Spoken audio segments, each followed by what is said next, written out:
Welcome to all. இன்னைக்கு நம்ம டிஎன்பிசியில் அடிக்கடி கேட்கக்கூடிய ஒரு முக்கியமான ஒரு சம பற்றி பார்க்கலாம் வாங்க. சுருக்குக 14/2 b5 b square q cube q minus 12p cube q4/3 q square அப்படி கேட்டுக்கோங்க. ஈஸியாக இதை சால்வ் பண்ணலாம். ஃபர்ஸ்ட் எதில் அடி போதோ அதை ஈஸியாக அடி கொடுக்கலாம். இது 1 டைம் இருக்கும், இது 7 டைம் இருக்கும், இது 1 டைம் இருக்கும், இது 4 டைம் இருக்கும். ரிமைனிங் என்னெல்லாம் இருக்குன்னு பாருங்க.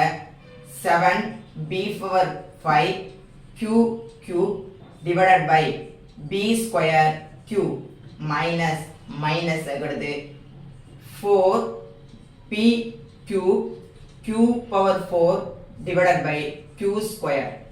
இதுக்கு என்ன செய்ய போறேன்னா ஆல்ரெடி எனக்கு ஒரு ஃபார்முலா தெரியும். அடிமான ரெண்டு சேமா இருந்து அதாவது a⁻m divided by a⁻n இருந்தா எப்படி எழுதலாம்னா a⁻m−n இப்படின்னா எழுதிக்கலாம்.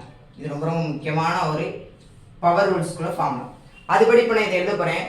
இங்க 5 பவர் இருக்கு, இங்க எத்தனை பவர் இருக்கு? p யோட பவர் 2. அப்படின்னா ரெண்டையும் கழிச்சு எழுதிக்கலாமா? எனக்கு ரிமைனிங் என்ன கிடைக்கும் பார்த்தீங்கன்னா 7b⁻5 - 2 இன்ட்டு q⁻3 - 1. உங்க கீழே உள்ள q ஓட பவர் வந்து 1 மைனஸ் 4 இருக்கு. இங்க p⁻3 q⁻4 - 2. அத கீழே p க்கு வந்து பவர் இல்ல. இப்போ இத கழிச்சு போட்டா முடியுது 7b⁻3 q⁻2 minus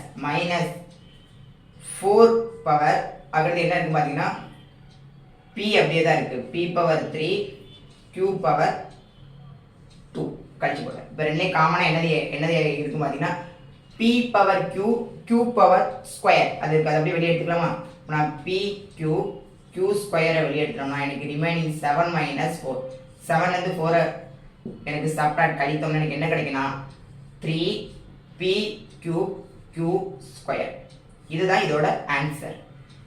15x⁻y³ by 5x² minus 81x³ into y⁴ divided by y 3y². இந்த ஆன்சரை கீழே கமெண்ட் பண்ணுங்க.